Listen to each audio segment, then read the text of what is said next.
1 Samuel 4. And the word of Samuel came to all Israel.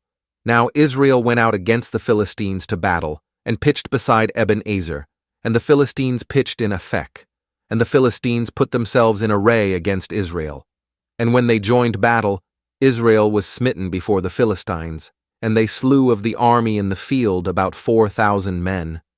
And when the people were come into the camp, the elders of Israel said, Wherefore hath the Lord smitten us today before the Philistines?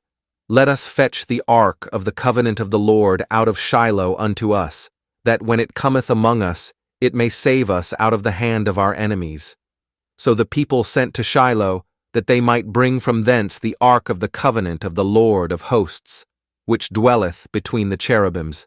And the two sons of Eli, Hophni and Phinehas, were there with the ark of the covenant of God. And when the ark of the covenant of the Lord came into the camp, all Israel shouted with a great shout, so that the earth rang again. And when the Philistines heard the noise of the shout, they said, What meaneth the noise of this great shout in the camp of the Hebrews? And they understood that the ark of the Lord was come into the camp. And the Philistines were afraid, for they said, God is come into the camp. And they said, Woe unto us!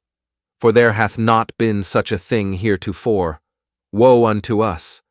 Who shall deliver us out of the hand of these mighty gods?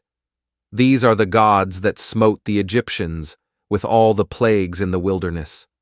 Be strong, and quit yourselves like men, O ye Philistines, that ye be not servants unto the Hebrews, as they have been to you. Quit yourselves like men, and fight. And the Philistines fought, and Israel was smitten, and they fled every man into his tent. And there was a very great slaughter, for there fell of Israel 30,000 footmen. And the ark of God was taken, and the two sons of Eli, Hophni and Phinehas, were slain. And there ran a man of Benjamin out of the army, and came to Shiloh the same day with his clothes rent, and with earth upon his head. And when he came, lo, Eli sat upon a seat by the wayside watching, for his heart trembled for the ark of God. And when the man came into the city and told it, all the city cried out. And when Eli heard the noise of the crying, he said, What meaneth the noise of this tumult? And the man came in hastily and told Eli. Now Eli was 98 years old, and his eyes were dim, that he could not see. And the man said unto Eli, I am he that came out of the army, and I fled today out of the army. And he said, What is there done, my son? And the messenger answered and said, Israel is fled before the Philistines, and there hath been also a great slaughter among the people. And thy two sons also, Hophni and Phinehas, are dead, and the ark of God is taken. And it came to pass, when he made mention of the ark of God, that he fell from off the seat backward by the side of the gate, and his neck brake, and he died, for he was an old man and heavy, and he had judged Israel 40 years, and his daughter-in-law, Phinehas' wife, was with child, near to be delivered.